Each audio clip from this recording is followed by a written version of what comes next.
वात्सायन जी जन्मेजय को कथा सुना रहे होते हैं। वह कहते हैं, एक समय की बात है, संपूर्ण नीतिज्ञ पुरुषों में श्रेष्ठ गंगानंदन भीष्म धर्म के तत्व को जानने वाले विदुर जी से इस प्रकार न्यायोचित वचन बोले। भीष्म ने कहा, बेटा विदुर, हमारा यह कुल अनेक सद्गुणों से संपन्न होकर इस जगत में विख्यात हो रहा है। यह अन्य भूपालों को जीतकर इस भूमंडल के साम्राज्य का अधिकारी हुआ है। पहले के धर्मज्ञ एवं महात्मा राजाओं ने इसकी रक्षा की थी, अतः हमारा यह कुल इस भूतल पर कभी उच्छिन्न नहीं हुआ है। बीच में संकट काल उपस्थित हुआ था, किंतु मैंने, माता सत्यवती ने तथा महात्मा श्री कृष्ण द्वैपायन व्यास जी ने मिलकर पुनः इस कुल को स्थापित किया है। तुम तीनों भाई इस कुल के तंतु हो, आधार हो, और तुम्हीं पर अब इसकी प्रतिष्ठा है। वत्स, यह हमारा वही कुल आगे भी जिस प्रकार समुद्र की भांति बढ़ता रहे, निसंदेह वही उपाय मुझे और तुम्हें भी करना चाहिए। सुना जाता है यदुवंशी सूरसेन की कन्या प्रथा, जो अब राजा कुंती भोज की गोद ली हुई पुत्री है, भली भांति हमारे कुल के अनुरूप है। इसी प्रकार गंधार राज सुबल और मद्र नरेश के यहाँ भी एक एक कन्या सुनी जाती है। बेटा, ये सब कन्याएं बड़ी सुंदरी तथा उत्तम कुल में उत्पन्न हैं। वे श्रेष्ठ क्षत्रियगण हमारे साथ विवाह संबंध करने के सर्वथा योग्य हैं। बुद्धिमानों में श्रेष्ठ विदुर, मेरी राय है कि इस कुल की संतान परंपरा को बढ़ाने के लिए उक्त कन्याओं का वर्ण करना चाहिए, अथवा जैसी तुम्हारी सम्मति हो वैसा किया जाए। विदुर बोले, प्रभु, आप हमारे पिता हैं, आप ही माता हैं और आप ही परम गुरु हैं, अतः स्वयं विचार करके जिस बात में इस कुल का हित हो वह स्वयं कीजिए।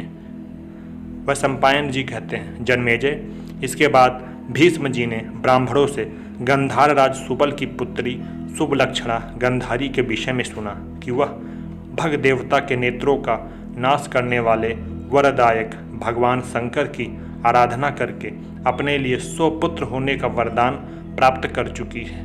भारत, जब इस बात का ठीक ठीक पता लग गया, तब कुरु पितामह भीष्म ने गंधार राज के पास अपना दूत भेजा।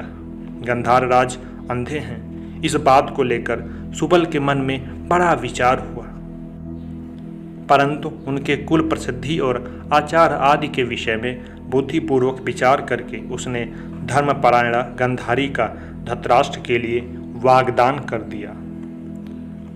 जन्मेजय, गंधारी ने जब सुना कि धृतराष्ट्र अंधे हैं और पिता माता मेरा विवाह उन्हीं के साथ करना चाहते हैं, तब उन्होंने रेशमी वस्त्र लेकर उसके कई तह करके उसी से अपनी आंखें बांध ली। राजन, गंधारी बड़ी पतिव्रता थी।